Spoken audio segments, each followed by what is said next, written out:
Таджики, опасность не миновала, расслабляться рано. Подписывайтесь на наше обновление и точно будете знать о всем, что очень важно. Власти 39 регионов России заявили об окончании частичной мобилизации. Первым завершил соответствующее мероприятие Крым, о чем руководство региона заявило еще 25 сентября. Затем о выполнении плана объявили Еврейская автономная и Брянская области и Забайкальский край. Кроме того, частичная мобилизация завершилась в Новосибирской, Архангельской, Ивановской, Тамбовской, Мурманской, Белгородской, Владимирской, Волгоградской, Пензенской, Ульяновской, Астраханской, Калининградской, Омской и Орловской областях. Отчитались о выполнении Республика Тыва, Чечня, Адыгея, Марий-Эл, Бурятия, Карелия, Кабардино-Балкария, Башкирия, Татарстан, Мордовия, Удмуртия, Якутия, Камчатск, Краснодар, Алтай, Ставрополь, Янао, Хмао, Югра и Хакасия. В Москве и области частичной мобилизации закончилась 17 октября. Другие российские субъекты обязаны выполнить план в течение 2 недель, поэтому для мигрантов все еще существует риск попасть в ряды мобилизованных. Уже известный факт, что объявленная в России частичная мобилизация затронула не только россиян. Мигрантов из стран Центральной Азии тоже призывают, но чаще обманными путями. Их принуждают к военной службе, а от чиновников звучат предложения о лишении российского гражданства тех, кто получил его за последние 10 лет и отказывается служить. В рамках мобилизации власти России планировали охватить 300 тысяч человек. Несмотря на то, что некоторые регионы уже отчитались о выполнении плана, в других она продолжается.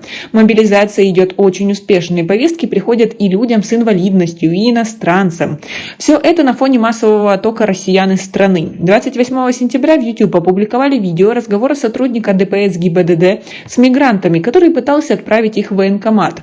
2 октября стало известно, что в Санкт-Петербурге повестку из военкомата пытались вручить гражданину Казахстана, который в 2013 году поступил в магистратуру в России, а затем так и остался в Российской Федерации и получил вид на жительство. В Москве сразу после объявления частичной мобилизации открыли пункты приема для иностранных граждан, желающих поступить на военную службу по контракту.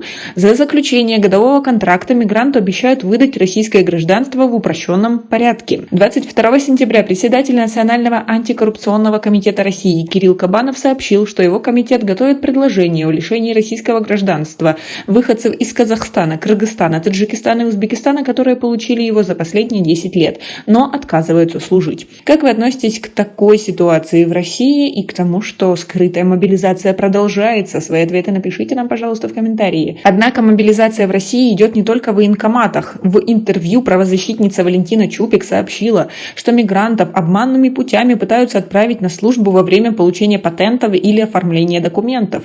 Когда люди проходят медобследование, дактилоскопирование и оформляют патенты в Московском миграционном центре Сахарова, им на подпись дают пачку бумаги и говорят: подпиши быстро здесь и здесь. И человеку среди этой пачки листов засовывают в том числе и контракт на добровольную военную службу, сказала она. Еще один способ вербовки, по словам правозащитницы, мигрантов запугивают и заставляют подписать документы, не читая, а в некоторых случаях доходит до угроз и физического насилия. Когда людям угрожают, что на них сфальсифицируют уголовные дела, например, подкинут наркотики если они не распишутся. И, как правило, в этом случае человек уже не знает, что его вербуют в армию, сказала Чупик в интервью. Власти всех государств Центральной Азии напоминают своим гражданам, что в Уголовном кодексе каждой из стран региона прописана ответственность за наемничество или участие в вооруженных конфликтах других государств с целью получения материального вознаграждения. А также правозащитники и активисты призывают мигрантов изучать свои права, не верить мошенникам и внимательно читать документы, которые они подписывают. А вы знаете подобные истории о вербовке в армию? Свои ответы напишите нам, пожалуйста, в комментарии. У нас пока на этом все. Оцените наше видео подпиской и лайком. До скорой встречи!